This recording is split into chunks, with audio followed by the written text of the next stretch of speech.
উত্তর বিএনপি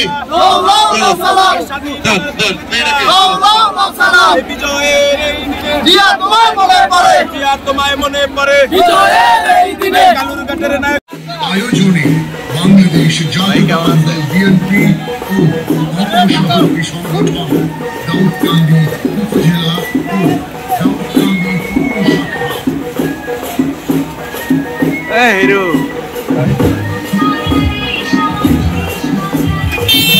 ছাত্রদল জেলা ছাত্রদল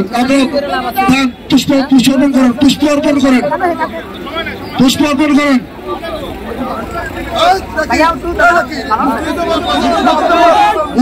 আমি মনে করি আমাদের 53 বছরের এই স্বাধীনতায় বিজয় দিবসে এটি একটি ঐতিহাসিক র্যালি হিসাবে ইতিহাসে রচিত থাকবে। আপনারা জানেন 2022-23-এ আমরা একইভাবে র্যালি করেছিলাম। এই র্যালিতে আসার পথে দাউদকান্দির বিভিন্ন জায়গায় খুনি হাসিনার দোসররা আওয়ামী লীগ সন্ত্রাসীরা বাধা সৃষ্টি করেছিল, হুমকি ধামকি দিয়েছিল। কিন্তু আজকে যেহেতু পতিত ওই স্বৈরাচার খুনি হাসিনার প্রেতাত্মারা আমাদের গোমতী নদীর ওই পার দিয়ে সাঁতরিয়ে পালিয়ে যাওয়ার কারণে আজকে দাউদকান্দিতে আওয়ামী লীগ বলতে কিছু নাই। এই আওয়ামী লীগ এই দাউদকান্দিতে নিজেদের মধ্যে দলাদলি করে 11টা খুন করেছে, গুম করেছে আমাদের সাইফুলকে গরিপুরে। আমাদের এখানে প্রত্যেকটা নেতা কর্মী, প্রত্যেকটা সংগঠক মিথ্যা বানোয়াট মামলার আসামি হয়ে প্রতিদিন তারা আদালতের বারান্দায় তারা সময় কাটিয়েছে। অনেকে ঘরে থাকতে পারে নাই, ভুট্টা ক্ষেতের মধ্যে পালিয়েছিল এই খুনি হাসিনার এই সন্ত্রাসীদের আতঙ্কে। আমরা বলতে চাই, একজন ব্যক্তি এই দাউদকান্দিতে এমন এক সন্ত্রাসের রাজত্ব কায়েম করেছিল, উপজেলা পরিষদে বসে সন্ত্রাসীদের তাদেরকে পয়সা দিয়ে টাকা দিয়ে এই দাউদকান্দিতে নিরীহ মানুষের উপরে আক্রমণ করত।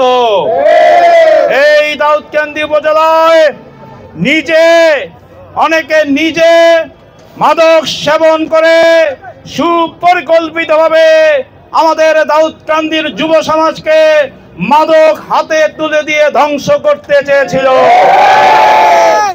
তারা মনে করেছিল 2041 সাল পর্যন্ত বিনা ভোটে ভোট চুরির মাধ্যমে জনগণের ভোট ডাকাতি করে তারা সারা জীবন ক্ষমতায় থাকবে।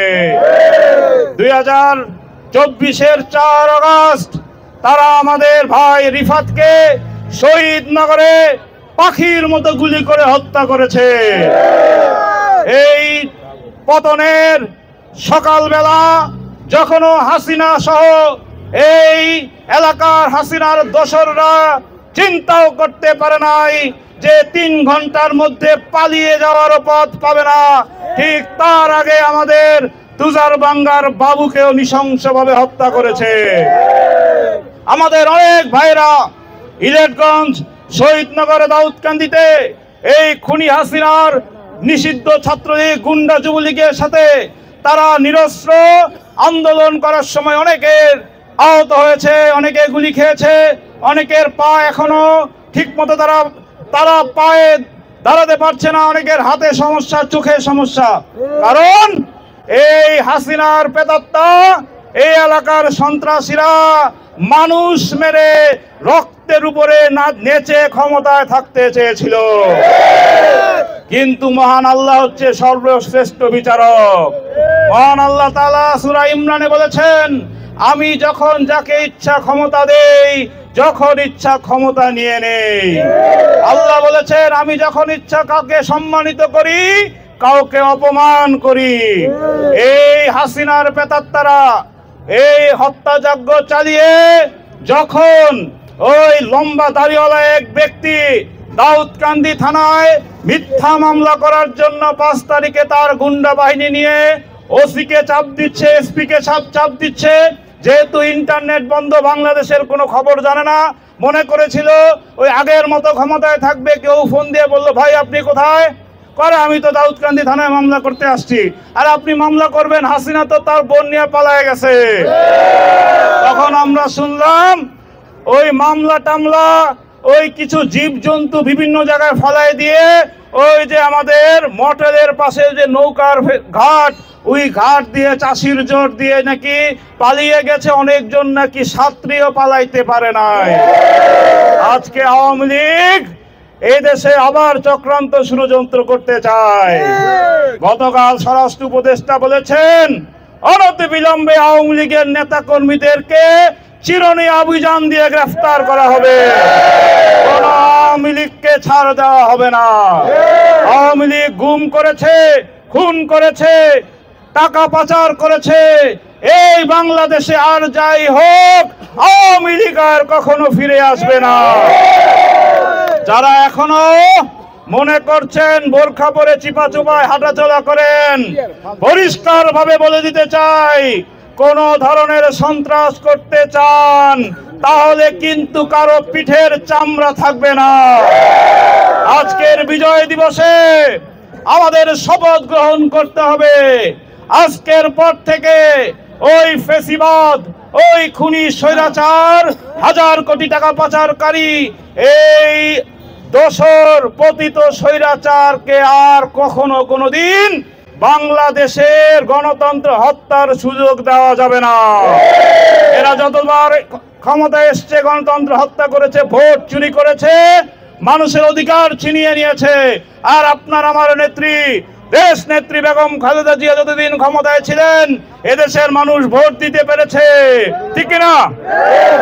ভোট চুরি দাউদকান্দিতে ডক্টর খন্দকার মোশাররফ হোসেন সাহেব যখন এমপি ছিলেন, দেশ নেত্রী বেগম খালেদা জিয়া যখন প্রধানমন্ত্রী ছিলেন, বাংলাদেশে কোনো ভোট চুরি কখনো কেউ দেখে নাই। কেউ দেখে নাই কিভাবে দিনের ভোট রাত্রে বেলা সিল মারার ইতিহাস কেউ দেখে নাই। তাই আজকে বলবো আমাদের অন্তর্বর্তীকালীন সরকারকে, আপনারা যে সংস্কারগুলো করছেন, আপনারা অনতিবিলম্বে সংস্কার শেষ করে একটি জাতীয় সংসদ নির্বাচনের রোড ম্যাপ ঘোষণা করুন। এই যে বিশৃঙ্খলা, অরাজকতা খুনি হাসিনা ভারত থেকে করার চেষ্টা করছে, একটা নির্বাচনের রোড ম্যাপ দিলে দেখবেন সকলে নির্বাচনমুখী হয়ে যাবে, বিশৃঙ্খলা অরাজকতা আর থাকবে না। আজকে যে এই বিজয় র্যালি দেখেছি, আমার বিশ্বাস একটি অবাধ, সুষ্ঠু, নিরপেক্ষ নির্বাচন হলে জনগণ যদি তার হাতে ভোট দিতে পারে, তাহলে যে কোনো প্রার্থীকে জামানত বাজেয়াপ্ত করে ডক্টর খন্দকার মোশাররফ হোসেন দাউদকান্দির ইতিহাসে সবচেয়ে বিপুল ভোটে জয়লাভ করবে। আবার দাউদকান্দিতে আমরা যদি ক্ষমতায় আসি, এই দাউদকান্দিতে উন্নয়ন হবে, স্কুল কলেজ মাদ্রাসার উন্নয়ন হবে, এদেশে যুব সমাজকে আমরা চাকরি দেব। আপনাদের মনে আছে ডক্টর খন্দকার মোশাররফ হোসেন সাহেব যখন ক্ষমতায় ছিলেন, পিজি হাসপাতাল, ঢাকা মেডিকেল কলেজ সারা বাংলাদেশে যত স্বাস্থ্য অধিদপ্তরের অধীনে যত অধিদপ্তর হাসপাতাল রয়েছে সকল জায়গায় দাউদকান্দিবাসীর চাকরি হয়েছে, ঠিক কিনা? 15 বছরে কেউ চাকরি পেয়েছে? গত 15 বছরে যারা ভোট চুরি করে ক্ষমতা ছেলে চাকরি পেয়েছে, অথচ অনেকে চাকরি হারিয়েছে তাদের মিথ্যা প্রচারণার কারণে। ইনশাল্লাহ আবারও যদি আমরা আগামী দিনের নির্বাচনের মাধ্যমে ক্ষমতায় আসি, দাউদকান্দি যারা যুব সমাজ যারা গত 15 বছর মামলা হামলার শিকার হয়েছে, জেল খেটেছে, যারা এই হাসিনার অধীনে নির্বাচনকে প্রতিহত করেছে, তাদের সকলকে ইনশাল্লাহ আমরা মূল্যায়ন করব। চাকরি হবে, ব্যবসা বাণিজ্য হবে, এদেশে উন্নয়ন হবে।